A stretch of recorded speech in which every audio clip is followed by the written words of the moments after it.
Have you ever wanted to move at the speed of Flicker Strike, but instead cast a spell so you don't have to be in melee range? Well, this is the build for you. This build focuses on the ultimate cheese while simultaneously having really good defenses, and you can actually recover. So what we're actually doing here, no, this isn't a Headhunter build. No. Just because I have the Headhunter buffs doesn't mean I'm wearing a Headhunter. There's this inspired learning thing. Most of you guys, stop accusing me of using a Headhunter when I'm not, okay? It makes you look dumb in the comment section where you're like, oh, Headhunter, and then you like click off the thing. You watch the video, okay? I'm going to explain how this works. And this is not a League starter build, okay? You can't just straight up League start this. However, I am going to be providing you with a League starter setup into a Lightning Strike setup, and then you could go this. So remember to subscribe to the channel so you don't miss those, okay? Okay. So you can get this like day 3, 4, 5, and then you can farm this and you're gonna be super rich. Super rich. Super rich. Why a champion? It allows us to be super tanky just from our ascendancy.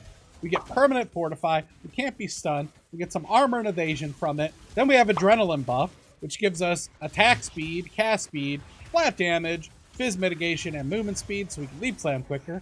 And then we get a free banner, which is, we're going to use the defensive banner, and then we get 35% increase aura effect, and we're stacking auras with this. Of course we are, because, I mean, it's busted, and they didn't nerf it, and I don't know why they didn't nerf it, but they didn't nerf it, so we're going to abuse it. So in the map, as soon as we see the first enemy, we're going to hit Haste. Now, Haste we have set up to cost life, and that's going to insta-proc adrenaline, so we already have some good attack and cast and movement speed. And then we're going to piano all of our flasks. We only cast them one time.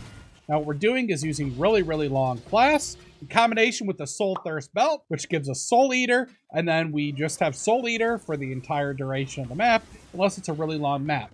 Now the nice thing about the champion is if you do lose your flasks, you just do another round of flasks, you restack, and then you finish the map. This is unlike other versions because you're really tanky and you can recover if your flasks actually wear out. Then I threw in one inspired learning, a mantra of flame, because why the heck not? And then we're wearing a gall. And the odd chance that we get an acceleration shrine, which is the dream. Which, if you're paying attention to the footage, is what happened in this last map. So go watch that again, because it breaks the animation like 2 seconds in, and boy do we have sparks. Here is the main theory. We are using the Annihilating Light, which deals triple damage with elemental skills. This has a huge downside of having 60% reduced elemental resist. Now this actually can go even higher, all the way to 70. Which means that's actually a less multiplier, and it's really, really hard to cap the res. If you look right here, even though we're using Crystallize Omniscience, we don't have good resist, but we're using flasks for that. So we have all the resist flasks, which happen to be really, really long. And we've basically invested in duration on the tree and with a jewel. So there is this jewel right here, which you get in the axe from a side quest. And it gives 50% increased effect duration. And then we also grabbed duration nodes. We grabbed this, and then these nodes, and then these, and then all those are flask duration. We want that because we're using this belt. It gives some amount of reduced flask effect duration, but it gives you Soul Eater during any flask effect, and then you lose it when you use a flask. So we don't want to be using our flasks. We want to just cast them one time, get a ton of Soul Eater buffs, and then use that. Now, because we were actually attacking so darn quickly, we really have to worry about our mana. So look how much mana this costs. And this is with Inspiration equipped, 30. But we have some Flask effect, and we have this flask right here that gives us reduced mana cost of skills during a Flask effect, which you unlock that from the Betrayal mod from the unique flask. So if we pop that, we're down to 9. And that's how we don't run out of mana when we're going through. And then we can pop Wall Clarity as well.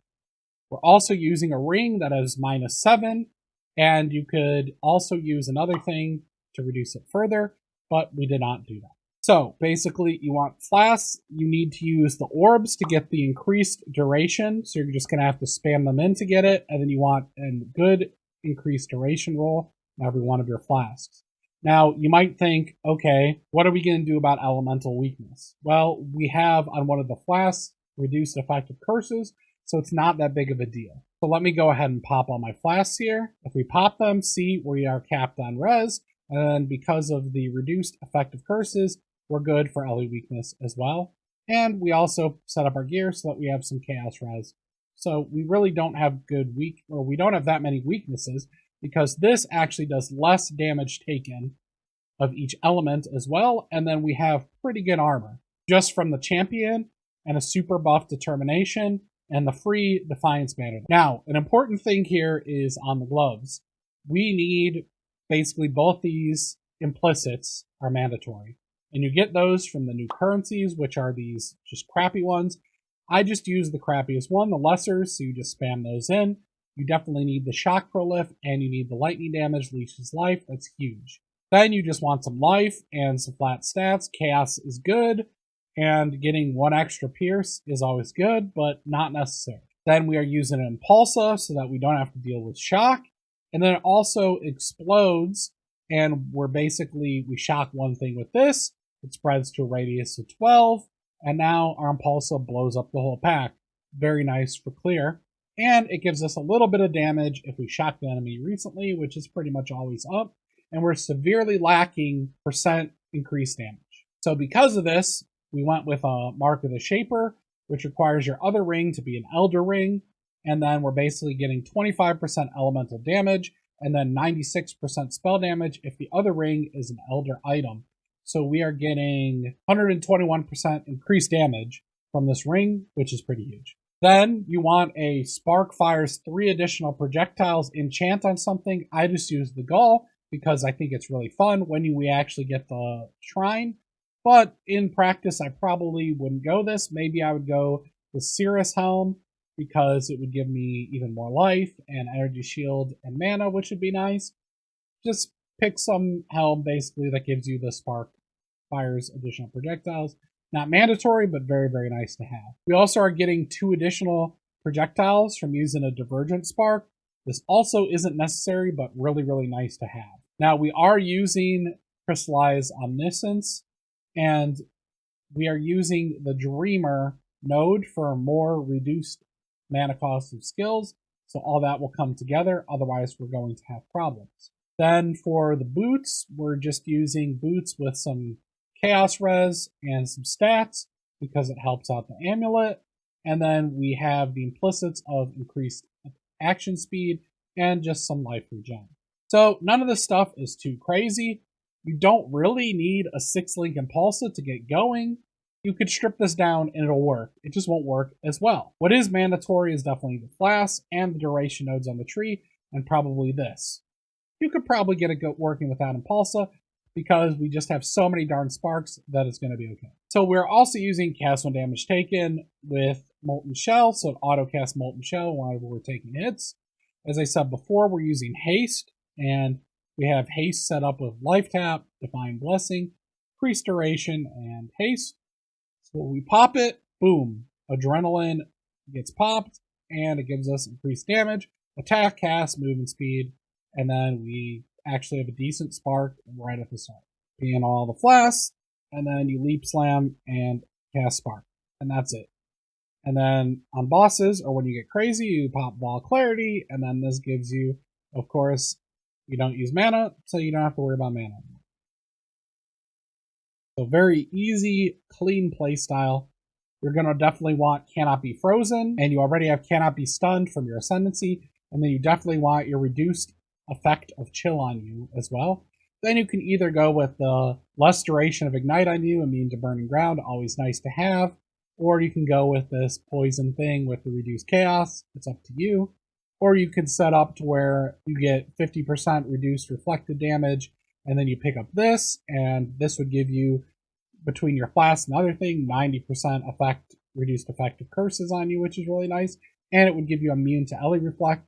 So if you want to just be able to have more flexibility, not a bad thing to grab. Make sure that you have always attack without moving on, because otherwise you'll move to a location and then cast a spell. You want to just cast things in place. So for the people who don't have Path of Building, Leap Slam, Inspiration, Mark on Hit, Sniper's Mark, so it's auto-casting Sniper's Mark for you. And then we have Divergent Spark, Spell Echo, Awaken added lightning damage. You could just use added lightning damage, not needed. Awaken added cold damage, that's just for the chill. Do you need this? No, you could use a different support if you want. Then we have Inspiration. This is pretty much mandatory because we need that reduced mana cost. And then we have Controlled Destruction because we're not critting anyways, and we don't want to crit very often. And we actually path all the way the heck up here so that we can get Elemental Overload. And then we're also using this right here, very important. Lightning damage with non-crits is lucky. This is worth about a 33% more multiplier. So you have a 40% more multiplier and a 33% more multiplier. That's why we're traveling way the heck up here. You also definitely want to make sure that you have this, which is Spark Fires in a Circle. And then this is not mandatory, but I chose to get Inspired Learning, so I'm getting some Chaos. Res here, I got some mana on kill. Highly recommend you get some mana on kill somewhere. Pick up this Mind Drinker, and I got this reduced mana cost of skills because that's an issue. And when you're clearing without Vol Clarity, it's just nice to get that 2% mana. It's going to make sure you never run out of mana while you're clearing. Then I pick up this Power Charge, even though we don't use Power Charges, just so that I can have the fourth thing that I need to be able to steal mods. And then we have this 2% life gain on kill, which is going to top you off in between packs. Then we grab Survival Instinct. Really important here to grab these Pierce nodes. And then we grab more projectile movement speed here. Now down here, we have some Flask Effect Duration, really important nodes. One more level, and I'd grab another 10% increased effect of Flask applied to me, because it's going to give me more resist and less damage taken. Then we have just some stat nodes, which helps with the Omniscience. And then we have Projectile Speed. This isn't really necessary, but very nice to have. Now you'll notice I did not travel up to here to get these increased skill effect duration with the more skill effect duration. It wasn't needed, but you can go over here and get even more damage in the build, especially single target, if you make your sparks last longer. So I don't have that. The duration is only 2 seconds, where you could push it to like 3, and then it looks even more chaotic. So we're just coming out this way and grabbing this. You got a little bit of life regen from this node, and then we're basically aura stacking. So we grab this, and this aura node, and this aura node. This is flash duration. You cannot skip these nodes. Now, for this, really, you don't want to play this until you have all these ascendancies. So it doesn't matter what order you choose them in, okay? Don't play this as a league starter. Go follow my other guides, which are going to be linked in the description. It's going to tell you how to level this thing and farm out this gear because, well, we don't know how much this amulet's going to be. Now, the staff, because we have so much resist, we can get a crappier version of the staff. We don't need a 6-link. So, like I said, you could play this on a 5-link. You can play this earlier, but you'd have to have those files. Let's see what else. We're using a level 1 precision, because why the heck not? Wrath, Zealotry, and then Clarity. And what else? Life Tap, Divine Blessing, Increased Duration, Haste. I think we showed that. Cast when damage taken, Molten Shell, Vitality, and then we're using Determination and Defiance. Probably also say we killed all the bandits. I don't know why you ever would not kill all the bandits unless you're doing some niche thing. Skill points, very, very good. Now, later on, what you might want to do is grab yourself a cluster jewel. There's medium cluster jewels that can give you more increased flash duration, which allow these to last longer, and then you can get it up potentially to the point where it's lasting like 60 seconds or something like that, and then you could just about clear any map. Now, you're definitely going to want to use an uber strict loot filter and limit the amount that you're looting as you go, because you're going to run out of your buffs, and then the build isn't as good. On the video where we had the Delirium Mirror, I actually ran out of my buffs, and I had to recast all my flasks and restack up. So there is some viability with your HP, with your energy shield, and because you have so much defenses, that you can stop and recast these. Make sure that if you are going to run out before the boss, you cast them beforehand so you're charged up for the bosses. And I think this is going to be really good in combination with Sentinel League, because you can pop all your Sentinels after you have a lot of Soul Eater charges, and then you could just cut through the stuff and you get bonus loot with no downside.